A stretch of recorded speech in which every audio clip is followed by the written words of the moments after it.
வணக்கம். மற்றொரு நிகழ்ச்சியை சந்தித்திருக்கின்றோம். குறிப்பாக நாங்கள் கல்வி கண்காட்சிக்கு தான் வந்திருக்கின்றோம். இந்த கண்காட்சியானது 30ஆம் தேதி மற்றும் 31ஆம் தேதிகளில் இடம்பெற்றிருக்கிறது. இந்த நிகழ்ச்சி எங்க நடைபெற்றுக் கொண்டிருக்கிறதுன்னு சொல்லி சொன்னா யாழ்ப்பாணம் திருவள்ளுவர் பண்பாட்டு மையத்துல தான் நடைபெற்றுக் கொண்டிருக்கிறது. குறிப்பாக கல்வி சார்ந்த பல்வேறுபட்ட விடயங்களை வெளிக்கொண்டு வரும் முகமாக பல்வேறுபட்ட நிகழ்ச்சிகள் இங்கு ஏற்பாடு செய்யப்பட்டிருந்தது. அதன் அடிப்படையில கல்வி சார்ந்த விடயங்களை ஊக்கப்படுத்தும் விதமாக உணவு திருவிழாவும் இடம்பெற்றிருக்கிறது. அதே நேரத்துல அவர்களுடைய திறமைகளை வெளிக்காட்டும் முகமாக பல போட்டிகளும் இடம்பெற்று அதற்கான பரிசுகளும் வழங்கப்பட்டிருக்கிறது என்பது குறிப்பிடத்தக்கதாக இருக்கிறது.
இந்த எஜுகேஷனல் எக்ஸிபிஷன் கோஆர்டினேட்டர்.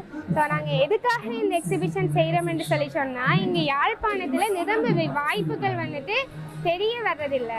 கொழும்புல இருக்கிற வாய்ப்புகளே இங்கே வந்து சேர்றதுக்கு சரியான டைம் எடுக்கிறதால நாங்கள் என்ன செய்தாங்கன்னா, இங்கே இருக்கிற எல்லா வகையான இன்ஸ்டிடியூஷன்ஸையும் ஒரு இடத்துக்குள்ள கொண்டு வந்தாங்க. ஸோ ஸ்டூடெண்ட்ஸ் ஈஸியாக எல்லா இன்ஸ்டிடியூஷன்ஸையும் பார்த்து அவைக்கு தேவையான கோர்சஸை அவையே சூஸ் பண்ணக்கூடிய வழியில் அவைண்ட உண்மையாக அவைக்கு என்ன விருப்பம்ன்றது அவையே கண்டுபிடிக்கிறத தான் நாங்கள் இதில் எங்களோட கோலாக இருந்தது. ஸோ அதுக்காகத்தான் இன்றைய நாள் இதுக்காக நாங்கள் ஒதுக்கி இருக்கிறோம். அதை விட இது வருடம் செய்து கொண்டு வரோம். இந்த முறை தான் இது எஜுகேஷனல் எக்ஸிபிஷன்ன்றதை தாண்டி இது ஒரு எஜுகேஷனல் ஃபெஸ்டிவலாக மாற்றணும்ன்றது எங்களுக்கு ஐடியா இது எஜுகேஷன் சொல்லிக்க எல்லாரும் ஒரு போராக தான் பார்ப்பாங்க. ஸோ அதை எப்படி இன்ட்ரெஸ்டிங்காக மாற்றுறதுன்றதை நாங்கள் ஃபைன் பண்ணுறதுக்காக தான் இந்த உணவு திருவிழா, chess competition, dance competition, open mic, hackathon இப்படி நிரம்ப விஷயங்களை செய்திருந்தோம். நாங்கள் அப்படி செய்த பிறகு தான் தெரியுது யாழ்ப்பாணத்தில் எவ்வளவு மறைஞ்சிருக்கிற அந்த நல்ல ஒரு முயற்சி செய்தாங்கன்னா உயரத்துக்கு போகக்கூடிய ஆட்கள், நல்ல டேலண்ட் இருக்கிற ஆட்கள் நிரம்ப பேர் இங்கே யாழ்ப்பாணத்துக்குள்ள மறைஞ்சிருக்கிறாங்க. நீங்கள் இன்னும் இன்றைக்கு எங்களோட டான்ஸ் காம்படிஷனுக்கு வந்திருந்தீங்கன்னா தெரிஞ்சிருக்கேன் எவ்வளவு ப்ரொஃபஷனலாக அதில் பெர்ஃபார்ம் பண்ண வேண்டியது. ஸோ இப்படியானதுகளை கண்டுபிடிக்கிறதான் எங்களுடைய நோக்கம். இது வருடம் செய்வோம். இந்த முறை இது 2025ஆம் ஆண்டுக்கான எஜுகேஷனல் எக்ஸிபிஷன். ஆனால் ஃப்ளட்டால் நாங்கள் இதை மாற்றி செய்ய வேண்டிய ஒரு கட்டாயத்துக்கு தள்ளப்பட்டுட்டோம். ஸோ இந்த வருஷத்துக்கானது 2026ஆம் ஆண்டுக்கான எஜுகேஷனல் எக்ஸிபிஷன் ஒரு ஃபெஸ்டிவலாக மாற்ற போகிறோம். அதை செப்டம்பர் மாதம் பிளான் பண்ணிக்கிறோம். ஏழு முடிஞ்சு ஒரு கிழமை 2 கிழமையில் நாங்கள் அதை பிளான் பண்ணிக்கிறோம். அப்போ தான் ஏழு முடிச்ச ஸ்டூடெண்ட்ஸுக்கு அடுத்து எங்கே போகிறதுன்ற ஒரு கிளாரிட்டி இல்லை இப்போதைக்கு. ஸோ அதை நாங்கள் கொடுக்க போகிறோம். அதை என்ன செய்யலாம், எப்படி அவைக்கான பாத்வே எப்படி இருக்குமென்றதை நாங்கள் க்ரியேட் பண்ணி கொடுக்க போகிறோம். ஸோ அந்த எக்ஸிபிஷனில் மட்டும்தான் நான் கேட்டிங்கன்னா இல்லை, டீச்மீ நாங்கள் இதுதான் எங்களோட மெயின் கம்பெனி. ஸோ டீச்மீயால் அவை எங்களோட கனெக்ட் பண்ணிச்சிட்டோம்னா ஒரு ஸ்டூடெண்ட்டுக்கு இருக்கிற பிரச்சனைகளுக்கான தீர்வுகளை நாங்கள் வழங்கக்கூடிய மாதிரி இருக்குது. நாங்கள் யாழ்ப்பாணத்தில் உருவாக்கப்பட்ட ஒரு கம்பெனி தான், ஒரு ஸ்டார்ட் அப் கம்பெனி. ஸோ இங்கே இருக்கிறாக்க இந்த மைண்ட் செட் எங்களுக்கு நல்லாவே விளங்கும். அவன் என்ன விதத்தில் ஸ்ட்ரகிள் பண்ண வேணும்ன்றதும் விளங்கும். ஸோ இங்கேயே பிறந்து வளர்ந்து எங்களால் உருவாக்கப்பட்ட ஒரு கம்பெனி. ஸோ உங்களோட சப்போர்ட் எங்களுக்கு இருக்குமென்னு நம்புகிறோம். Thank you so much.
நாங்கள் திரைப்பாசுகிற ஒரு சினிமா மூமெண்ட்.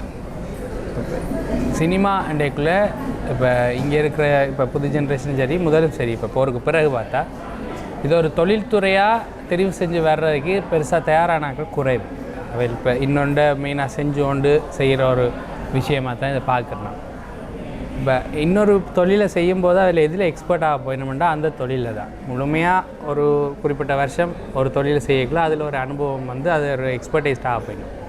இது சினிமாவுக்கு நடக்காமலே இருக்கிற காரணம் இது பார்ட் டைம் ஜொப்பாகவே இருக்கிறதான் ஒரு பிரதான காரணம் நினைக்கிறேன். இப்போ நாங்கள் திரைப்பாசறையில் என்ன செய்ய விரும்புகிறோம்னு சொன்னால் அது ஒரு ஜொப் ஒரு கரியராக நம்பிக்கை ஏற்படுத்தி முழுமையாக இதுக்குள்ளே இது ஒரு தொழிலாக முயற்சிக்கிறார்களோ உள்ள உணர்ந்து அது ஒரு இண்டஸ்ட்ரி பெரிய இண்டஸ்ட்ரியாக மற்ற நாடுகளில் எப்படி சினிமா ஒரு தொழில்துறையாக இருக்கோ அது மாதிரி இங்கேயும் ஒரு தொழில்துறையாக அதை மாற்றணுமென்ற நோக்கத்தில் நாங்கள் பயணித்து கொண்டிருக்கோம். அதில் நாங்கள் கேம்பிங் சிஸ்டத்தில் இதை செஞ்சு கொண்டிருக்கோம். இப்போ 15 நாள் கேம்பிங், 7 நாள் கேம்பிங், 3 நாள் கேம்பிங். இப்போ 15 நாள் ப்ரொடக்ஷன் படிப்பிப்போம், 7 நாள்டா திரைக்கதை எழுத்து பாசறை, 3 நாளில் இப்போ தொழில்நுட்ப பாசறை ஏஐ ஃபில்ம் மேக்கிங் அப்படி செஞ்சுருக்கோம். இப்போ அடுத்ததாக நடிப்பு பாசறை செய்கிறோம் February 20, 21, 22. இந்த கேம்பிங் ஊடாக ஆக்களை இன்டேக் பண்ணி அதில் ஃபில்டராகி என்ன நடக்குதுன்னா சில பேர் சரியான எக்ஸ்பைரிங்கான ஆக்கள் சரியாக சினிமாவுக்குள்ள தொழிலை அதை மாற்றணுன்னு விரும்புகிற ஆக்கள் வந்து எங்களோடையே ஸ்டே பண்ணி ஒரு 40 பேர்கிட்ட இப்போ எங்களோட டீம் அறிக்கணும். இந்த 40 பேரில் 3 பேர் ஷார்ட் ஃபிலிம் எடுத்திருக்கணும். எங்களோட திரைப்பாசறையால் ப்ரொடியூஸ் பண்ணப்பட்ட ஷார்ட் ஃபிலிம்ஸ். அதோடு நாங்கள் முதலே எடுத்த 2 ஷார்ட் ஃபிலிம்ஸும் சேர்த்து ஐலசா என்ற ஒரு ஆந்தாலஜி ஃபிலிமாக திரள் படம் கிட்டடியில் தியேட்டரில் ரிலீஸ் பண்ணியிருக்கிறோம் உலகம் ஃபுல்லாக. ஸோ இது இந்த ஒரு ப்ரொடக்ஷன் தாண்டி தொடர்ச்சியாக இந்த வர்த்தக ரீதியான சினிமாவுக்கான கட்டுமானம் ஒரு ஸ்ட்ரக்சரை உருவாக்குறதுக்கு பல்வேறு வகையில் திரைப்பாசறை ஒர்க் பண்ணி கொண்டிருக்கு. இப்போ சினிமா சார்ந்த ஸ்டார்ட் அப்ஸ், இப்போ சினிமாவை சுற்றி மீடியா இருக்கும், மீடியா தாண்டி நிறைய ஸ்டூடியோஸ் இருக்கும், music studios, sound studios, content creations, அப்படி நிறைய தொழில்துறை இருக்குது. இதை தாண்டி நிறைய இருக்குது. இப்போ டிஸ்ட்ரிபியூஷன், தியேட்டர், ஆயிரக்கணக்கான இண்டஸ்ட்ரீஸ் இருக்குது.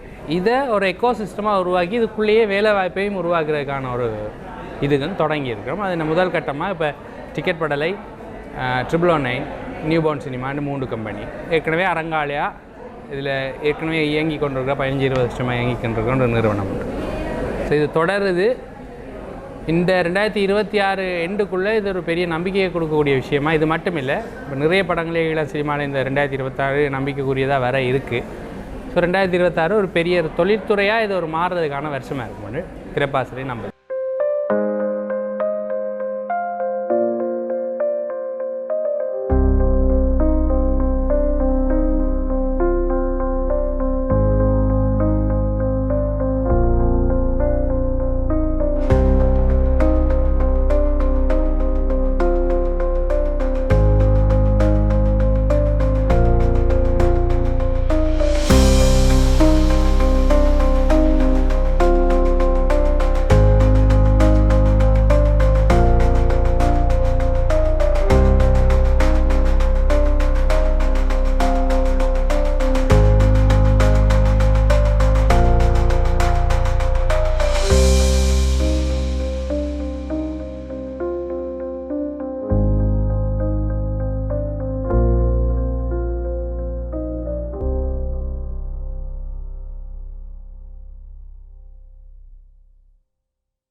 வணக்கம்.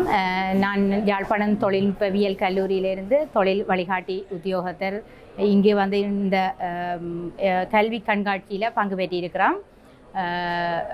யாழ்ப்பாணம் தொழில்நுட்பவியல் கல்லூரி வந்து இனிலியன ஒரு பாரம்பரியமான ஒரு நீண்ட காலமாக ஒரு அரச நிறுவனமாக இயங்கி கொண்டிருக்கிறது அனைவருக்கும் தெரிஞ்ச விஷயம்.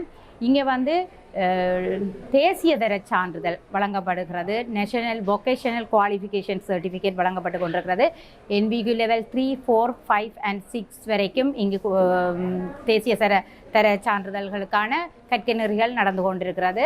அதில் வந்து OL எடுத்த மாணவர்களுக்கு மட்டுமல்லாது AL எடுத்தவர்கள், OLAL குவாலிஃபைடானவர்கள், குவாலிஃபைடு இல்லாத மாணவர்கள் கூடி அவர்கள் அடிப்படையில் இருந்து ஒவ்வொரு மட்டங்களாக கற்கைகளை கற்றுக்கொண்டு அவர் டிகிரி வரைக்கும் பட்டதாரி NVQ லெவல் பட்டதாரி கற்கை வரைக்கும் அவர்கள் செல்லக்கூடிய சந்தர்ப்பம் இந்த தொழில்நுட்பவியல் கல்லூரி வந்து வழங்கி கொண்டிருக்கிறது. இங்கே வந்து ஒவ்வொரு வருஷம் 2 இன்டேக் நடந்து கொண்டிருக்கிறது. ஜனவரியில் இன்டேக் நடக்கும், மாணவர்களை உள்ளீர்ப்பு செய்வோம். அடுத்து வந்து ஷார்ட் டேர்ம் கோர்ஸ்கள் வந்து 6 மாதத்துக்கு ஒருக்கா நாங்கள் மாணவர்களை உள்ளீர்ப்பு செய்து கொண்டிருக்கிறது தொழில்நுட்பவியல் கல்லூரி. இங்கே வந்து மாணவர்களுக்கான உதவித்தொகை மாதம் 5000 ரூபாவும் சீசன் டிக்கெட்டும் மாணவர்களுக்கான உதவித்தொகையும் வழங்கப்பட்டு சீசன் டிக்கெட்டும் கொடுக்கப்பட்டு கொண்டிருக்கிறது. மாணவர்களுக்கு வந்து கற்கை நெறிகள் எல்லாம் முற்றிலும் இலவசம். அவர்கள் வந்து 1500 ரூபா ஒரு ரெஜிஸ்ட்ரேஷன் ஃபீஸ் தான் கவர்மெண்ட்டுக்கு அவர்கள் கட்டுகிறார்கள். மற்றும் வந்து பார்ட் டைம் கோர்ஸ், பகுதி நேர கோர்ஸ்கள் வந்து தொழில்களில் இருக்கிறவர்கள் கூட தங்களுடைய ப்ரமோஷன்களுக்காக, தங்களுடைய அடுத்த லெவல்கள், அடுத்த ஒரு வேலை உயர்வுகளுக்காகவும் கற்கை நெறிகளை கற்றுக்கொண்டிருக்கிறார்கள். அந்த கற்கை நெறிகளுக்கான பணமாக 25,000 தொடக்கம் 30,000 வரைக்கும் அது அறவிடப்படுகிறது. உத்தியோகத்தர்கள் தான் பெரும்பாலும் பகுதி நேர கற்கை நெறியை கற்றுக்கொண்டிருக்கிறார்கள். குறிப்பாக எலக்ட்ரிக்கல் அண்ட் எலக்ட்ரானிக், சிவில் மற்றும் ICT diploma, high diploma, construction field construction diploma, NVQ 4 ICT போன்ற கற்கை நெறிகள் பாட்டியமாக. மற்றது தையல் லெவல் 5 டெய்லரிங் கோர்ஸ் கற்கப்படுகிறது. ப்ரீ ஸ்கூல் கற்கை நெறி லெவல் 5 பாட்டியமாக கற்றுக் கொடுக்கப்பட்டு கொண்டிருக்கிறது. NVQ லெவல் 5 எல்லாம் அநேகம். மற்றும் வந்து ஃபுல் டைம் கோர்ஸாக ப்ரீ ஸ்கூல், டெய்லரிங் உட்பட shorthand typing, English, diploma English, ICT, construction site supervisor, assistant quantity surveying, draughtsman, motorcycle mechanic, motor vehicle mechanic, electrician and electronic, plumbing, welding, multi skill போன்ற பல கற்கை நெறிகள் முழு நேரமாக மாணவர்களுக்கு வழங்கப்பட்டு கொண்டிருக்கிறது. மாணவர்கள் வந்து இதனை உங்களுடைய பாடசாலை விடுகை பத்திரங்கள் கூடி இல்லாமலுக்கு இந்த கற்கை நெறிகளை தொடரக்கூடியதாக அமைஞ்சிருக்கிறது. கற்கை காலங்களை முடித்த பின் எங்களுடைய இந்த கற்கை நெறி பற்றிய நீங்கள் தொழில்நுட்பவியல் கல்லூரியுடன் தொடர்பு கொண்டு மேலதிக தகவல்களை பெறலாம். அல்லது தொழில் வழிகாட்டி அலுவலகத்துக்கு நேரடியாக வந்து அந்த தகவலை பெற்றுக்கொள்ளலாம். தொழில் வழிகாட்டி அலுவலகத்துடைய நம்பர் 021-221-2403க்கு நீங்கள் நேரடியாக கால் பண்ணியும் எங்களுடன் இதை பற்றிய விரிவாக்கத்தை கேட்டுக்கொள்ளலாம், பலனை பெறலாம் என்று வேண்டிக்கொள்கிறேன். நன்றி. உண்மையாக எக்ஸ்போஷர் என்று சொல்லலாம், ஃபேமஸாக இருக்கிறது தான் காரணம் என்று சொல்லலாம். ஆனால் அதை தாண்டி ஒரு காரணம் இருக்குது, ஃபினான்ஸ் தான். அங்கே வருமானம் வருதுன்றது தான். எக்ஸ்போஷருக்காக தான் போயினோம். ஆனால் அங்கேயே நிலச்சி நிற்க வேண்டியிருக்குண்டா ஃபினான்ஸ். இப்போ இங்கே படிச்சுட்டு வெளிநாடு போய் மேல் படிப்பு படிக்க வேண்டிய தேவையும் அதுதான். இங்கே இருக்கிற பொருளாதார நிலைமையே, அதாவது சம்பளம் வர்ற வேறு ஜாப்ஸ் இருந்தும் கூட வெளிநாட்டுக்கு போக வேண்டிய நிலைமையில் நிறைய பேர் இருக்கணும். அந்த தாட்ஸோடு இருக்கணும்ன்றேக்குள்ள இதில் ஒரு கரியரே இல்லைன்ற ஒரு நிலைமையில் இருக்கிற ஒரு துறை, அப்படி ஒரு மனநிலையில் இருக்கிற ஒரு துறைக்கு கட்டாயம் இன்னும் வேறு எங்கே நல்லா இருக்குன்னு பார்த்துட்டு தான் அதை போயிடும். அதான் நடக்குது. இப்போ அதை உடைக்கிறது தான் எங்களோட வேலையை. ஏன்னா எங்களுக்கு தனித்துவமான ஒரு சினிமான்ற தேவை இருக்குது. அது அதிகமாக இருக்குது எங்களோட மக்களுக்கு, எங்களோட நிலத்துக்கு அது தேவையாக இருக்குது. அப்போ அதை அதை அந்த மனநிலையை முறித்து இங்கே வர்த்தக வெற்றி சாத்தியம், மக்கள் இதை அப்ரிஷியேட் பண்ணுவினோம், இது ஒரு இண்டஸ்ட்ரியாக இயங்கும் என்றதை ஒரு மக்களுக்குள்ள ஒரு மனநிலை மாற்றத்தை கொண்டு வர்றதா எங்களோட கோலாக இருக்குது. உள்ளே நடக்குதுன்னு என்னென்னு தெரியாது. ஆனால் எல்லாரும் அதை கதைக்க வேண்டிய தேவை இருக்கிறதுக்கு பின்னணி இருக்கலாம், இல்லாமலும் இருக்கலாம். உண்மையாகவே அதை நாங்கள் மட்டப்படுத்த இல்லாத, உண்மையாகவே ஒருத்தருக்கு அது பெயின்ஃபுல்லான ஒரு வாழ்க்கை இருந்திருக்கலாம், பின்னணி இருந்திருக்கலாம். அப்போ அதில் ஒரு ஜட்ஜ்மெண்ட் எடுக்கிறது பிள்ளை, அதை அவன் உரிமையாண்டுட்டு விட்டுட்டு போகிறது தான் நல்லதுன்னு நான் நிற்கிறேன். அதை தாண்டி இப்போ எங்களோட லைஃப் ஸ்டைலில் நிறைய எலிமெண்ட்ஸ் இருக்குது சொல்ல வேண்டிய. போர்லேருந்து போர் இல்லாதது வரைக்கும் இப்போ இருக்கிற வாழ்வியல்லேருந்து எல்லாம் எக்ஸ்ப்ளோர் ஆகணும். அதை விட எங்களுக்குள்ள ஒரு என்டர்டெயின்மெண்ட் இருக்குது, அதையும் எக்ஸ்ப்ளோர் பண்ணணும் என்றதான் எங்களோட திரைப்பாசனை எனக்கு. ஒரு செலிப்ரிட்டி வளர்ந்துட்டாருன்னு வைங்க, ஃபேமஸ் ஆகிட்டாருன்னு சொன்னால் அவர் அதுக்குரிய காசை டிமாண்ட் பண்ணணுமென்று நிற்கிறோம். ஏன்னா இப்போ விஜய் வந்து இப்போ 2 கோடிக்கு ஒரு படம் நடிக்க வருவாரா, இல்லாட்டி சம்பளம் இல்லாமல் வருவாரன்னா இல்லை, அதை நாங்கள் கேள்வி வைக்க தயாராக இல்லை. ஏன்னா அது தொழில்துறை, அதை அவர்கிட்ட தொழில். அப்போ அவர்கிட்ட தொழிலாக முதல்ல நாங்கள் அதை நம்பணும். அவருக்கு என்ன மார்க்கெட் இருக்குது என்றதை அவர் அனலைஸ் பண்ணி அவர் அதுக்கு சேலரி கேட்கணும். அது ஏலாதுண்டா ஏலாது என்று சொல்கிறது நேர்மையாக இருக்கும். அதர்வைஸ் அதுதான் சரி என்று நான் நினைக்கிறேன். இப்படி 100-200 பேர் உருவாகணும், ஹை டிமாண்டிங்காக நிறைய பேர் உருவாகணுன்றது தான் திரைப்பாசறை நினைக்குது. ஏன்னா மக்கள் இது ஒரு ஏழ்மையான இண்டஸ்ட்ரி, கஷ்டப்பட்ட இண்டஸ்ட்ரி என்று நிற்கக்கூடாது. இங்கே வந்து நீங்கள் பணக்காரர் ஆகலாம், அதுக்கு சாத்தியக்கூறு இருக்குது. அப்போ அதை நான் அப்ரிஷியேட் பண்ணுறேன். இவ்வாறாக பல்வேறுபட்ட கல்வி சார்ந்த நடவடிக்கைகளுக்கான எவ்வாறான செயற்றிட்டங்கள் இருக்கிறது என்பது தொடர்பாக மாணவர்களும் அவர்களுடைய பெற்றோர்களும் வந்து இங்கு தங்களுக்கான அந்த தேவைகளை பூர்த்தி செய்யக்கூடியதாக இருந்தது. அதே நேரத்தில் இது ஒரு கல்வி சார்ந்த விடயம் என்பதற்கு அப்பால் பல கலைகளை வளர்க்கக்கூடிய விடயமாகவும் இருந்திருக்கிறது. மேலும் மாணவர்களுடைய திறன்களை வளர்த்து கொள்ளும் முகமாக பல ஏற்பாடுகளும் முன்னெடுக்கப்பட்டிருக்கிறது. அந்த வகையில் தொடர்ச்சியாகவே இந்த நிகழ்ச்சிகளை வருடா வருடம் ஏற்பாடு செய்வதற்கும் முயற்சிகள் முன்னெடுக்கப்பட்டிருப்பதாக சொல்லப்படுகிறது. மற்றும் ஒரு காணொளியில் சந்திப்போம். நன்றி.